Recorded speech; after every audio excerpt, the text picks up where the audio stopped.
This moment is a very exciting and significant one because we are introducing a measure against domestic violence, a scourge in this nation. One of the principal causes of damage to families as well as expenses for our society as a whole. Too many times in my service in the Senate, I've expressed frustration with our inability to confront what is plainly and fundamentally a public health problem. It's a public health scourge. Domestic violence affects so many children and families and yet remains invisible to much of our country. And as with any major public health program, there's no single cure, no one solution, no panacea, but certainly the policy changes that we are seeking will have a measurable and tangible and significant effect on this problem. So I'm proud to be introducing a bill that would directly address this problem. It provides incentives in the form of grants to states that take specific, tangible, concrete measures to take guns out of the hands of abusers. People who are domestic violence abusers simply should not have guns. People convicted of domestic violence who have guns illegally or who have used guns to threaten or harass their partners or children should have those guns removed. They should be penalized, and states should be rewarded for taking specific measures. They should be given incentives. We have a lot of work to do to strengthen the federal background check system and the database and other means of information sharing. But in situations addressed by this bill, law enforcement already has direct knowledge that a gun should not be in the person's hands who possesses it. And these states will have a direct and immediate reason in the form of financial incentives to take this action. So thank you to all of our partners in this effort. In the Senate, this measure has been co-sponsored by a number of my colleagues, Senator Durbin, Warren, Kane, and Schatz. And I'm very proud to be here with a great advocate of the victims of domestic violence, Congresswoman Gwen Moore. Thank you so much for your leadership. Thank you.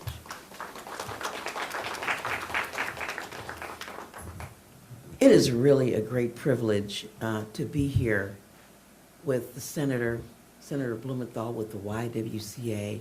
I'm so pleased that you have taken this bill on as something that you see as being important to push forward with. I just want to thank Senator Blumenthal again for introducing this important legislation with me, and I also want to acknowledge Representative Donna Edwards and Representative Robin Kelly for their leadership as original co-sponsors on the House bill. You know, every time we turn on, it's just so hard to keep track of the mass shootings. Every time we turn the TV on, we see emergency vehicles and, you know, pandemonium as students rush about. The Charleston shootings, and these are the things that really dominate the news cycle. But what is, and then we all stand up here in Congress and offer a moment of silence for these killings. But it's really time to stop being silent about the most quiet victim of gun shootings, and those are the 46 women a day who are shot to death by an intimate partner in our country. Abused women are 5 times as likely to be killed by their abusers if their abuser has a firearm at their disposal. I will never, ever, ever forget Zena Daniel. She was a constituent in my district who was shot and killed by her estranged husband as she was trying to leave him and move on with her life and he bought a gun off arms list. He said, looking for a handgun, looking to buy it ASAP. And he went and literally bought this gun from the parking lot of a fast food restaurant. This bill, as the senator has said, creates incentives for states to have at least the federal standard or exceeding federal domestic violence laws by being cognizant of whether or not there is a gun in the home. When an abuser is convicted of domestic violence or there's a restraining order, there are so many loopholes and gaps in our federal, state, and local laws that very often there is not an effort to immediately remove a firearm to diffuse a volatile situation. Clearly, as the Zena Daniel case exemplifies, one of the most dangerous times for a victim of domestic violence is right after that victim, typically a woman, summons the courage to say, I'm going to walk away from this toxic relationship. And that is why we need a system that fills in the gaps in law enforcement with protecting women's rights and laws, and indeed protects their lives. We are available for questions or dialogue. And again, let me thank the YWCA for their stewardship. And, you know, no lie shall live forever. We're going to get this done, Senator. And I know I heard the Senator talk about his frustration. I've seen him on TV and how discouraged he feels. But we are taking this to the streets with groups like the YWCA and educate the public about the need to do something other than stand for these moments of silence. Thank you very much for the YWCA's support and leadership. Would you like to?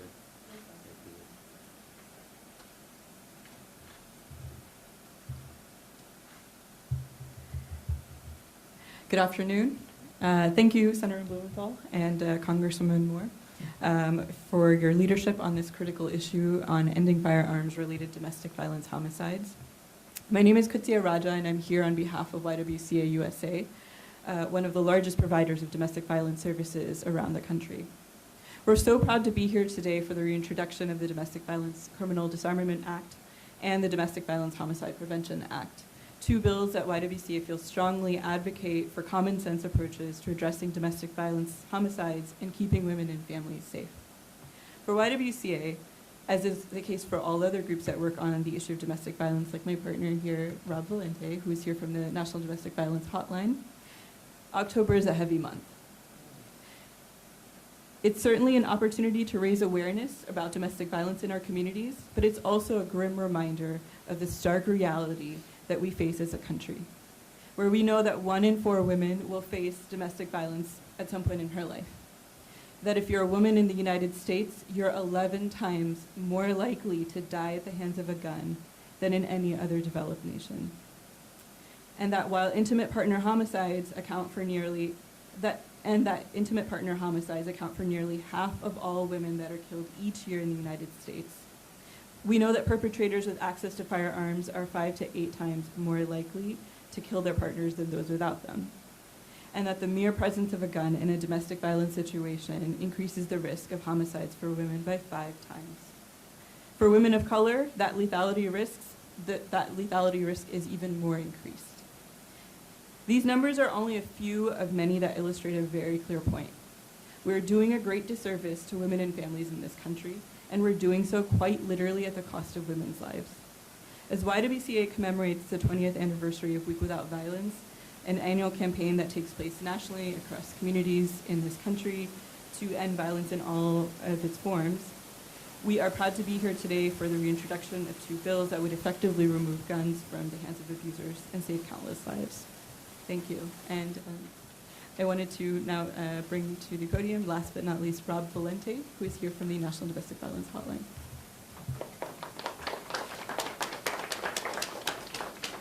Thank you, Kutsia. And thank you, Congresswoman, and thank you, Senator. These two are some of our greatest allies and work hardest on this issue, and I want to recognize them for that and thank them for inviting me to this important event where a truly important piece of legislation that can really make a change in thousands of lives is introduced. My name is Rob Valente. As Kutsia said, I'm the Vice President of the National Domestic Violence Hotline. The hotline receives nearly 400,000 contacts a year via chat, phone, text, and also millions of visitors to our website. Our goal is to keep these victims of domestic and dating violence safe and protected and help their family and friends support them. And one thing that we hear about all the time is firearms violence. Too many of them tell us their terrible secrets. We did a survey last year, and I just want to report to you what some of the results of that survey were, and it'll illustrate to you how important it is for this legislation to take place and to pass. Nearly 16% of those who took our survey told us that their partners had access to guns. And we had about 7,000 in our survey, so that's 16% of those who answered. Of those, 22% said their partners had threatened to use a firearm to hurt the victim, their children, other family members or friends, household pets, or threatened to commit suicide. This is, we talk about homicides in domestic violence cases. Many, many, many times that in victims are experiencing this kind of terrorism at home, where firearms are used to threaten them with violence, to force them to change their behaviors, to do what the abuser demands of them, and to just plain old commit acts of domestic terrorism. 10% said their partner had fired a gun during an argument. 52% said they would feel safer if law enforcement would take the guns away. That tells you how important this legislation is. Half of those who spoke to us begged for exactly what this legislation would do. And 67% of those who answered the survey said they believed their partner was capable of killing them. I just want to read you a couple of statements that we get on chat. These are non-identifying. I just want you to know that nobody will be in danger if we say this, but this really illustrates what we hear. He is always carrying. He has threatened me that if I ever call the police, he will blow everyone's head off. He has so many guns that I don't know which one he carries on a particular day. He has pulled out an AK-47 and fired it. One night he slept with 2 loaded guns under the pillow. I woke to the sound of him releasing the safety next to my head. He never fired the pistol, but he would sit on my chest and point it at my head. He would put it right next to my temple. This is why we have to remove firearms. So today, Congresswoman Moore and Senator Blumenthal are doing the thing that needs to be done, introducing this legislation that has the potential to save thousands of lives. As you've heard, there's the chances of homicide in a household where there are guns is 5 times greater. We must prevent domestic violence offenders from having access to firearms. The reason why this is important, federal law and many state laws prohibit domestic violence offenders from possessing firearms. And on its face, that prohibition offers a promise of safety. But for many victims, nobody comes and gets the guns from those who are not permitted to have them. This is an important thing for us to address because we don't want that promise of safety to be broken. That's what's so important about this legislation, and we really encourage all to join us in supporting them in making this pass. Thank you.